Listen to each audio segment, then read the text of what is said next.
নমস্কার take premier সবাই কেমন আছো? তো টেক গোল্লার আর একটা ফ্রেশ এপিসোডে কিন্তু টেকনোলজি রিলেটেড কি কি নতুন ফ্রেশ তাজা নিউজ রয়েছে, তাজা আপডেট রয়েছে, সেগুলো নিয়ে কিন্তু আমি চলে এসেছি। চলো দেরি না করে কিন্তু শুরু করে নিই আজকের টেক গোল্লার এপিসোডে কি কি আপডেট তোমাদের জন্য রয়েছে। প্রথমেই যে আপডেট রয়েছে সেটা হচ্ছে আইফোন লাভারদের জন্য, কারণ আইফোন লাভারে কিন্তু এখনো পর্যন্ত স্যামসাং এর যে আলট্রা মডেল, সেই আলট্রা মডেলের 200 মেগাপিক্সেলের ক্যামেরাকে দেখে কিন্তু একটু জ্বলতো, কিন্তু সেই জ্বলার দিন শেষ হয়ে যাচ্ছে। কেননা স্যামসাং এর সাথে অ্যাপেলের এখানে কথাবার্তা চলছে যে তারা যে সোনির কাছ থেকে সেন্সর বানাতো ক্যামেরা, সেটা আর বানাবে না, এবং এখন থেকে অ্যাপেলের যে সমস্ত সেন্সর, ক্যামেরা সেন্সর আইফোনের জন্য, সেগুলো কিন্তু স্যামসাং বানাবে। তো এই ক্ষেত্রে কিন্তু আমরা বলতেই পারি যে আপকামিং ডেসে যে আইফোনের মডেল গুলো আসবে, সেই মডেলে কিন্তু তোমরা 200 মেগাপিক্সেলের ক্যামেরা সেন্সর কিন্তু আইফোনের মধ্যেও পেয়ে যাবে। এখনো পর্যন্ত কিন্তু আইফোনের যে 17 প্রো ম্যাক্স আছে, সেখানে কিন্তু তোমরা 48 মেগাপিক্সেলের ক্যামেরা পেতে, কিন্তু আপকামিং ডেজে তোমরা 200 মেগাপিক্সেলের ক্যামেরা পেয়ে যাবে। তো সেক্ষেত্রে আলট্রা মডেলের সঙ্গে যে সমস্ত মিমস আমরা বানাতাম, সেখানে কিন্তু মনে হচ্ছে মিমাররা একটুখানি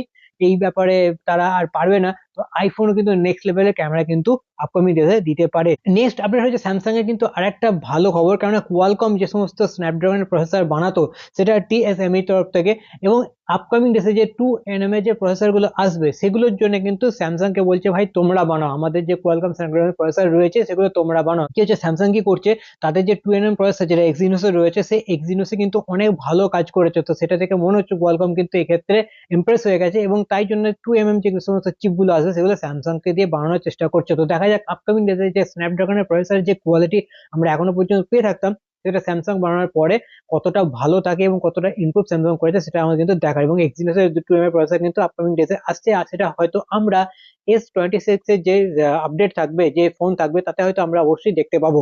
নেক্সট আপডেট হচ্ছে পোকোর তরফ থেকে। পোকো একটা M8 ফোন যেটা ইন্ডিয়াতে লঞ্চ করেছে। প্রথমে দাম বলার আগে আগে আমরা দেখিনি কি কি স্পেসিফিকেশন রয়েছে। 6.77 ইঞ্চের একটা 1080p 120 হার্জের কার্ভড ওলেড ডিসপ্লে থাকছে, তার সাথে ব্যাটারি থাকছে তোমাদের 5520 mAh এর, যেটা 45 ওয়াটের ওয়্যার্ড চার্জার দিয়ে কিন্তু চার্জ করতে পারবে।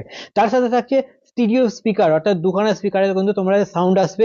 তার সাথে স্ন্যাপড্রাগনের 6 Gen 3 প্রসেসরের সাপোর্ট থাকছে, এবং তার সাথে Android 15 out of the box. অবশ্যই তার সাথে 4 বছরের ওএস আপডেট কিন্তু থাকছে। ইউএফএস 2.2 এর স্টোরেজ ভেরিয়েন্ট থাকছে, এবং তার সাথে 50 মেগাপিক্সেল রিয়ার ক্যামেরা এবং 20 মেগাপিক্সেল ফ্রন্ট ফেসিং ক্যামেরা, কিন্তু এখানে ওআইএস সাপোর্ট থাকছে না। তো একটুখানি যদি তোমরা ফোনটাকে এভাবে ইউজ করো, তাহলে কিন্তু একটু স্টেবল ভাবে পিকচার কোয়ালিটি বা ভিডিও কোয়ালিটি কিন্তু নাও পেতে পারো। এবং তার সাথে IP66 রেটিং, ওয়াটার এবং ডাস্ট রেজিস্ট্যান্স থাকছে। ফোনটার দাম কিন্তু তোমাদের হচ্ছে 15,999 টাকা। তোমাদের কি মনে হচ্ছে এই ফোনটা কি যথেষ্ট এই দামের মধ্যে ভালো? যদি হয় তাহলে নিচে অবশ্যই কমেন্টে জানিও। নেক্সট আপডেট হচ্ছে ইউটিউবের তরফ থেকে, যেখানে তোমরা অবশ্যই ভিডিওটা দেখছো এই মুহূর্তে। ইউটিউব বলছে কি না, এখনো পর্যন্ত যদি কোনো ভিডিও তোমরা ইউটিউবে সার্চ করে থাকো, তাহলে কিন্তু লং ফরম্যাটের ভিডিও থেকে এত বেশি শর্ট চলে আসে না, পুরো ভিডিও দেখার মজাটাই খারাপ হয়ে যায়। কোনো একটা ইনফরমেশন আমি দেখতে যাচ্ছি, মানে যেটা দরকার অ্যাকচুয়াল ভিডিও, তার থেকে গাদা গাদা শর্ট চলে আসছে। তো এই ক্ষেত্রে তোমরা যদি সার্চ করার সময়, আমার পার্সোনালি মনে হচ্ছে এই ফিচার্সটা খুব ভালো। যখনই সার্চ করবে কোনো একটা টপিক সম্পর্কে ইউটিউবে, সেইখানে কিন্তু তোমরা সেই যে শর্টটাকে সেটাকে অফ করে দিতে পারবে, শুধুমাত্র লং ভিডিওগুলো তোমাদের দেখবে। শর্ট দেখার দরকার হলে তুমি শর্ট ট্যাবেতে যাও, সেখানে গিয়ে সার্চ করো, তাহলে কিন্তু শর্টও তুমি দেখতে পারবে। এই আপডেটের সম্পর্কে তোমাদের কি মতামত সেটা কিন্তু নিচে কমেন্টে জানিও।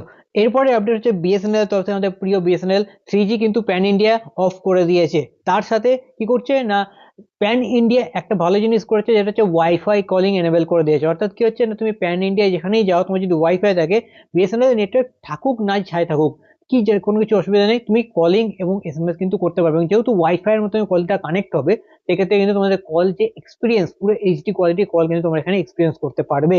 নেক্সট আপডেট হচ্ছে বিএসএনএল আরেকটা, যে বিএসএনএল যদি কেউ নতুন ইউজার হতে চাও এই মুহূর্তে, এবং তার সাথে কেউ যদি পোর্ট ইন করতে চাও বিএসএনএল অন্য কোম্পানি থেকে, তাহলে কিন্তু 1 টাকার যে এফআরসি অফারটা, সেটা বিএসএনএল আবার নিয়ে এসছে। 31শে জানুয়ারি পর্যন্ত অফারটা থাকছে, যেখানে তোমরা পার ডে 2 জিবি করে 4G ডেটা পাবে, ভোল্টি সাপোর্ট থাকছে, 100 করে এসএমএস থাকছে, এবং আনলিমিটেড কলিং কিন্তু তোমরা করতে পারো পুরোপুরি 30 দিনের জন্য।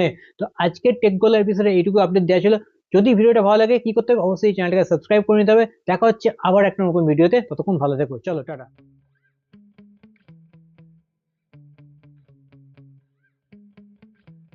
Yeah.